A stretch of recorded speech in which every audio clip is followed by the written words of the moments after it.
Good afternoon and welcome to the Thursday edition of the Paul Zeise Post-Gazette Live, whatever we're calling this podcast. And of course, doing this, I've had to be pulled away from a scintillatingly exciting Pitt football game.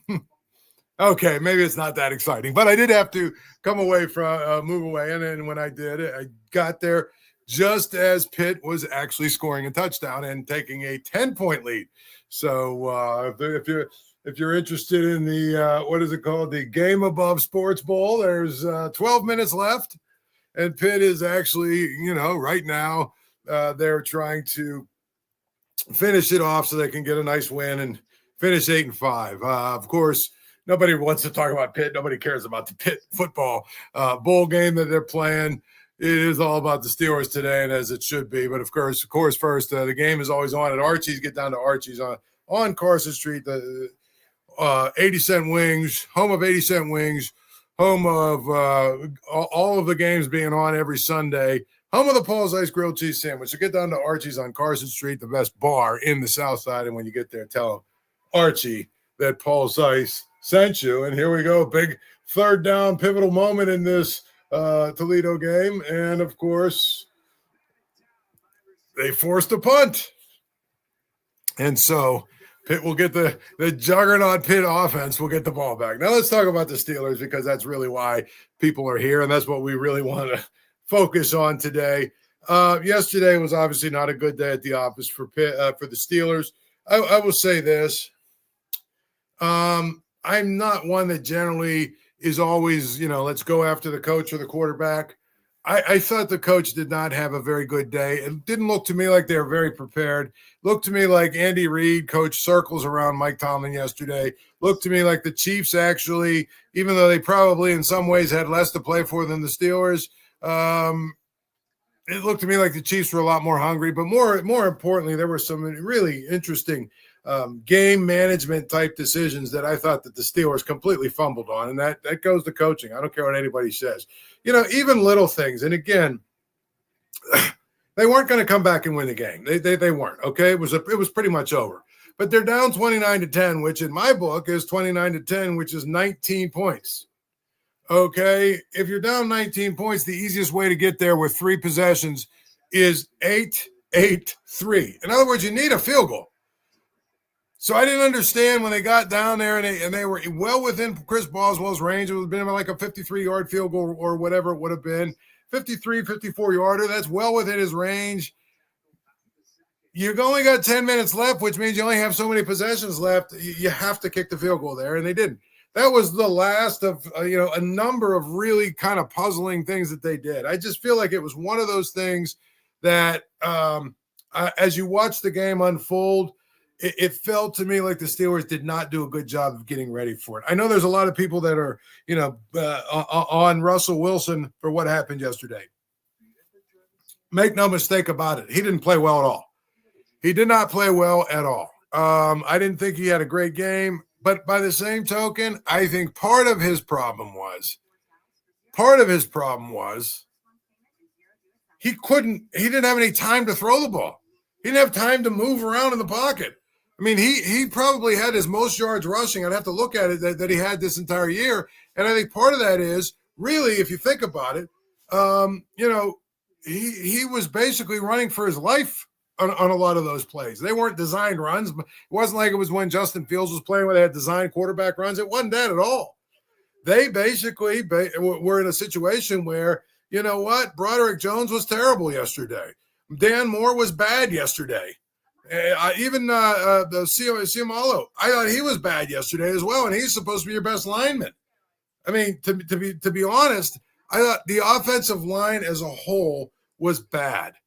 And if you can't block, and you can't block them, and you can't keep them off your quarterback, it's hard for your quarterback to be good. So I know that a little bit of the shine is off of Russell Wilson right now, and I know there are a lot of people who basically say that, he looked like the guy in Denver. I'm not ready to go there yet on Russell Wilson. I still think he's pretty good. I saw enough passes that he threw that Justin Fields can't throw for me to say that this guy is legitimately a starting quarterback, an elite starting quarterback in the NFL. I don't have any qualms about saying that.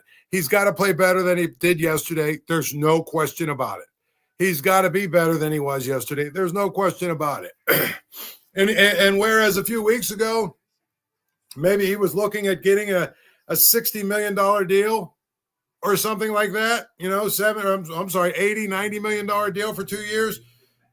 Probably now he's looking at $50, $60 million.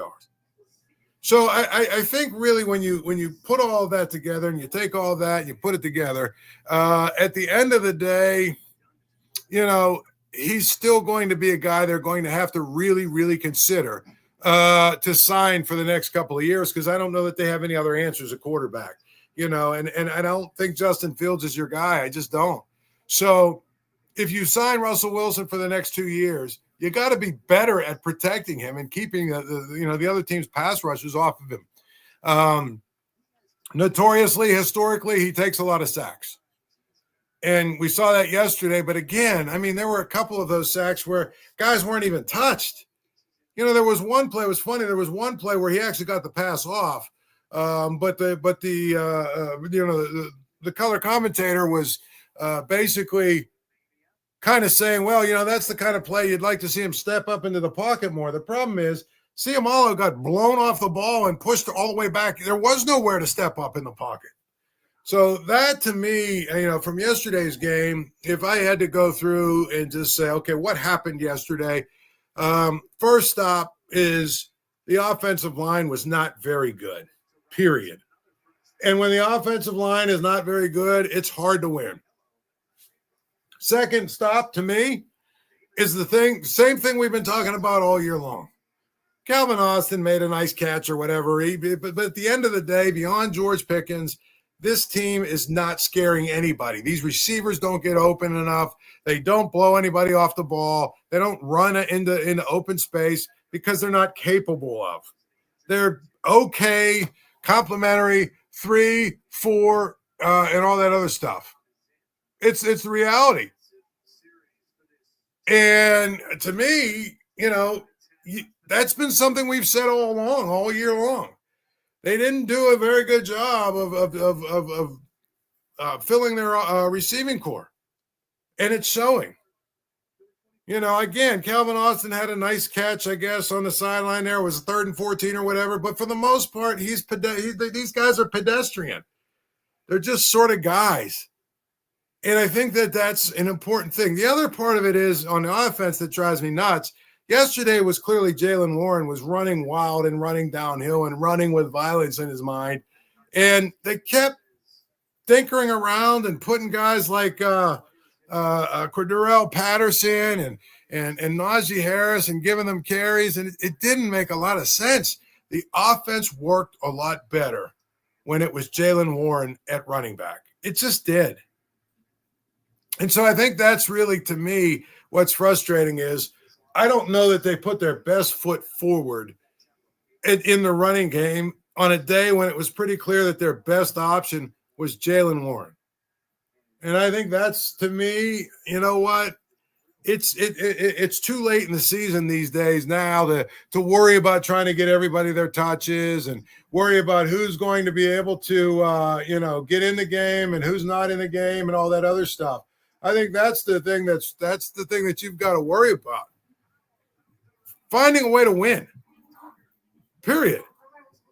And I think that's the thing that, the Steelers have to do is they've got to stop worrying about who they're trying to get touches for and who they're not. They've got to just go with the hot hand and whoever's playing best.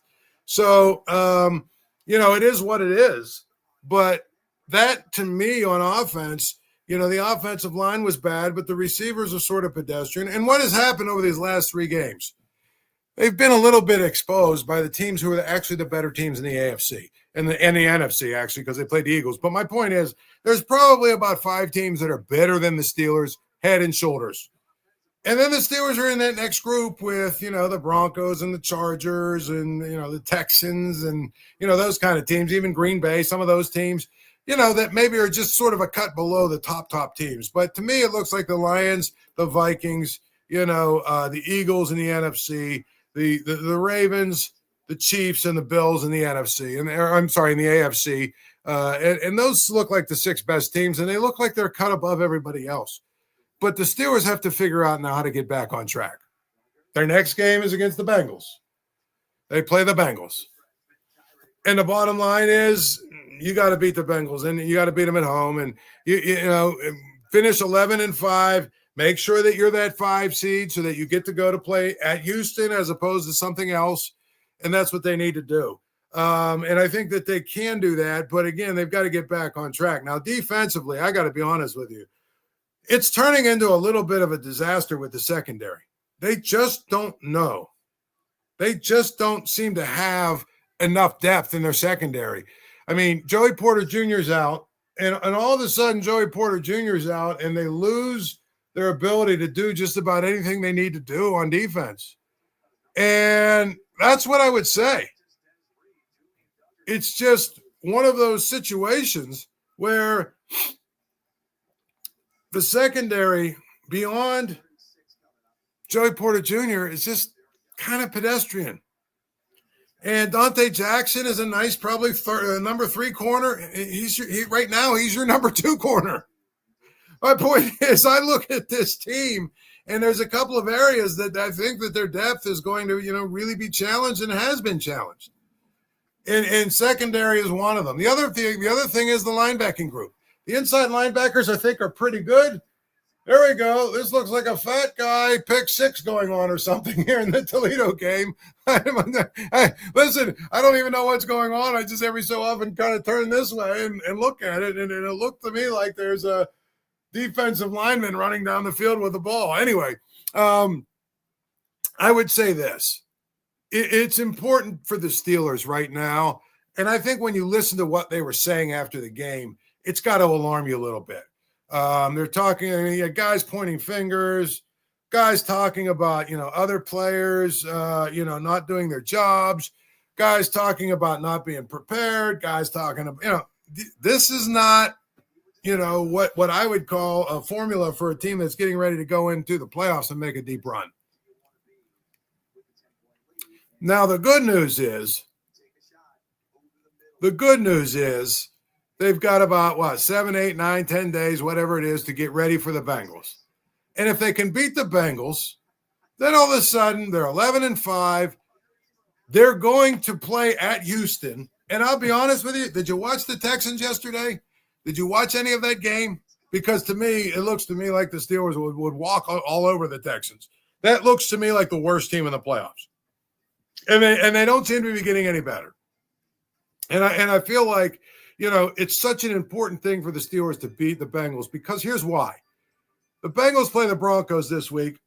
If the Broncos win, the Broncos probably are going to play the Chiefs.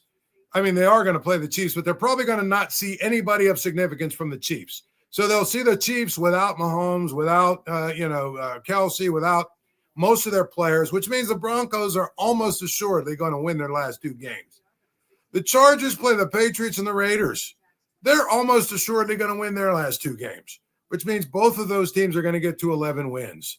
How is that significant for the Steelers? Because if they lose to the Bengals and finish 10-7, 11-5, obviously they have the tiebreaker over those 2 teams. But if they finish 10-7 and behind 1 or 2 of those teams, it means they've got to go either to Baltimore or Buffalo in the first round. And if that happens, well, I think we all probably know how that's going to end up for this team if they have to go play one of those teams and go play one of those teams, on their home field. So to me, I think it's really imperative that they figure this out. They pull it back together and they go and they figure out how to, take these next 9 or 10 days. And especially since they're going to be playing the Bengals with Joe Burrow and T. Higgins and Jamar Chase, they've got to figure this secondary thing out. They've got to figure out how to cover guys. Because ultimately what we've seen from this team in the last 3 or 4 weeks is when their front 7 guys aren't getting home for sacks and hurries and pressures and all that stuff, this team can't cover anybody. There are guys running all the way through, wide open and free and clear.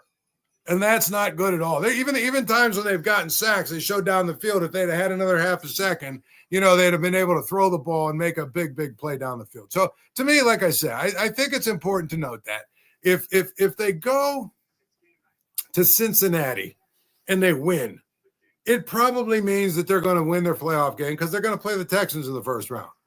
And if they do that, you know what? They're 11-5 in the regular season with with a playoff win. And they go down and they say, if under that circumstance, they'd have to go to Kansas City probably. If they go to Kansas City and lose, okay, you can live with that. That's your season. You can live with that. It's something to build on. But to me, I think it's imperative that they find a way to win this Bengals game because if they have to go to Baltimore, if they're 10-7 and they have to go to Baltimore or they have to go to Buffalo, they're going to lose. And now all of a sudden it's another offseason where, basically you've got multiple major questions about just where the direction of this thing is. And so I think that's the key. It's such an important week for them. Now, once again, a hot button topic that people want to talk about is George Pickens. Here's what I'll tell you about George Pickens. I think he's an incredibly talented guy. I think he's really, really good. I think he has a chance to be even better than he's been. I think he's a special, special talent. But he's got to grow up. And yesterday, in a game when you're losing, you're getting, hammered like they were, and it's just not fun. And you can tell nobody's having fun on the sidelines and nobody's feeling good about it. You know what? That's not the day to be, that guy that's going to berate your teammates and be angry because you're not getting the ball enough and all that other good stuff that we see time and time again from him. He's got to become a better player, a better teammate. I think he's a good player. I do. I really like, everything that I see from him. I think that he's one of the, rare talents that you have in the NFL. I do. But you can't always be a jackass on the sidelines. You can't always be fighting with your teammates. You can't always be upset because you're not getting the ball. You can't always it becomes in some ways a distraction. And a needless distraction at that. That being said, there are people who, time to get rid of him or whatever. Here's what I'll tell you. I mean, did you watch this offense the last two games without him? Of course, we could sit here and say, well, they only scored 10. They only scored 10 with him. I get that. But I would tell you, I think it's one of those things that you have to really take a look at what he brings to the table for the Steelers. And I understand why people don't like him, but to me, you can't get rid of him. You just can't. He's too important to what they do. He really is. And I think he's too important to the offense. I think he's too important to, Russell Wilson, to their ability to run the ball. All those things open up when he's out there on the field. It just is a different dynamic altogether. And I think that's where we're at when we talk about George Pickens. Yes, he's got to do some things better and stop being such a jerk at times and stop being so immature at times. I get all that, but you can't get rid of him. He's your best offensive player. He's your best offensive player. He's the one guy you have that can break a game open. I mean, Jalen Warren and Najee Harris and Pat Freiermuth are all good players. They're good, solid NFL players, and they make plays for you. But the guy that can really change the game for you and is a high-impact type of player is George Pickens. You don't have another guy like that. And you know what? Those guys aren't easy to find. They just aren't. So I'm going to look at, George Pickens, and I'm going to say, hopefully he just grows up in time. If he grows up in time, the Steelers are going to have a superstar kind of player. They really are. So that is really, I think, what's going to happen. This guy keeps saying 11-6. What does that mean? I don't know what that means. I guess that means that you think the Steelers are going to win next week? Fine. Bro. But if they lose, they'll be 10-7, bro. I mean, what was this guy talking about? Maybe they win and they go 11-6, but guess what? If they don't, they're going to be 10-7. And if they're 10-7, bro, they'll have to go on the road to go play against Baltimore or Buffalo. That's all I said. Anyway, now let's talk about Mike Tomlin a little bit. This is one of the most, I want to say it's one of the most tired, exhausting conversations that you can possibly have with Mike Tomlin, because we've been having it now for 5 or 6 years. But as I wrote today in the Post-Gazette, there is nothing about this Steelers team that Mike Tomlin doesn't have his stamp on. Not a thing. Not a player, not a coach, not a scheme, nothing exists on the Steelers that Mike Tomlin hasn't rubber stamped. If they go into this offseason having not won a playoff game, which they could go win a playoff game and then it doesn't matter. But it really is one of these situations where if he doesn't win for the 8th year in a row, doesn't win a playoff game, I just don't understand exactly what, how many more years do you have to go before you say, okay, it's just not working anymore. We see examples of this all the time. Andy Reid is the greatest example of this. He was with the Eagles. He went to 5, 6, 7 NFC championship games, got to a Super Bowl, was a really good football coach. They won a lot of games. At some point, the Eagles said, guess what? He's not getting us where we need to go. And they fired him. And all they did since they fired him, they won a Super Bowl with one coach, fired that coach, and got to a Super Bowl and probably should have won it with another coach. It's possible to do.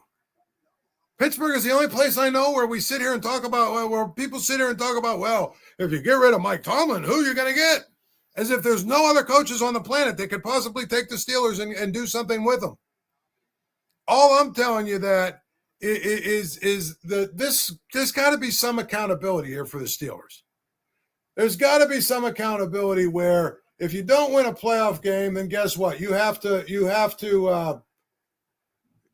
be accountable for it at some point. I mean, it's just really it's difficult to note that there are people in this town that will defend Mike Tomlin to the death and don't want to hear about the fact that other teams operate under the assumption that if we don't win in the playoffs, we're going to get rid of our coach.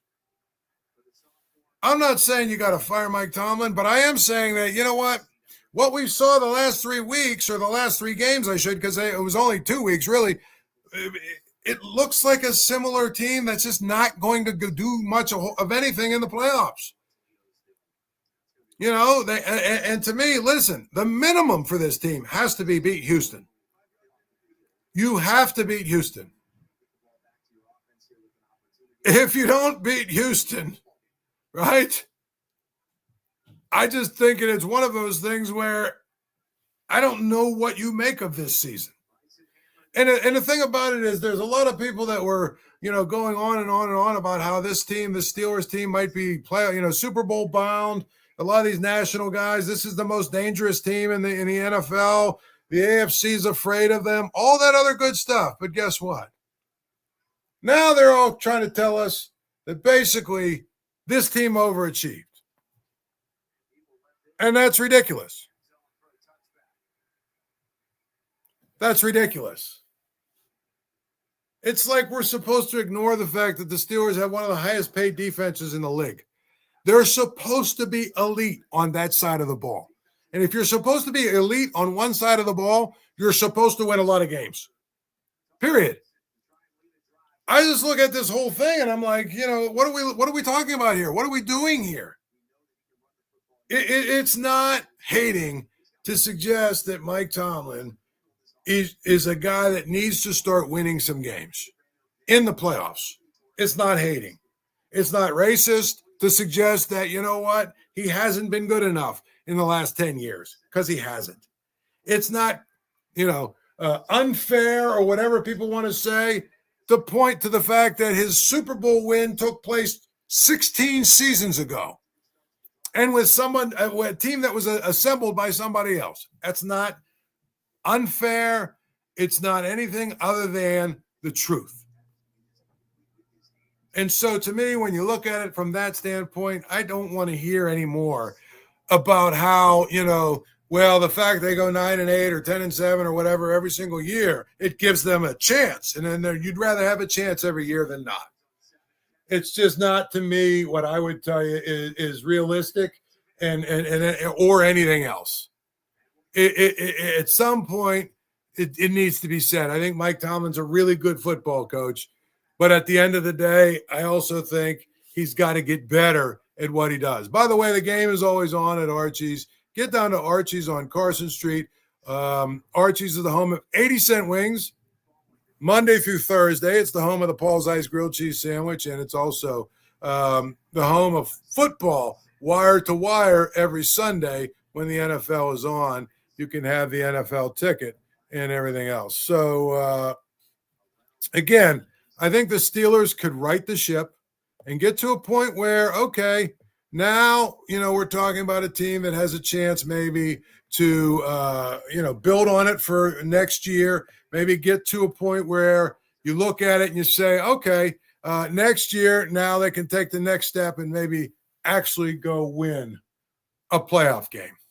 Speaking of winning, the Pitt game is winding down right now. It's almost at the end. If you don't have anything going on, to flip it over to ESPN. Looks like Toledo has the ball down 3 with 3 minutes left. Until tomorrow, we will do it again tomorrow at 5 o'clock. Talk more about the Steelers and everything else. Merry Christmas. Thank you for checking out this content from Post-Gazette Sports. If you watch this video on YouTube, please like the video and subscribe to our channel. For all of the sports coverage the Post-Gazette has to offer, visit post-gazette.com.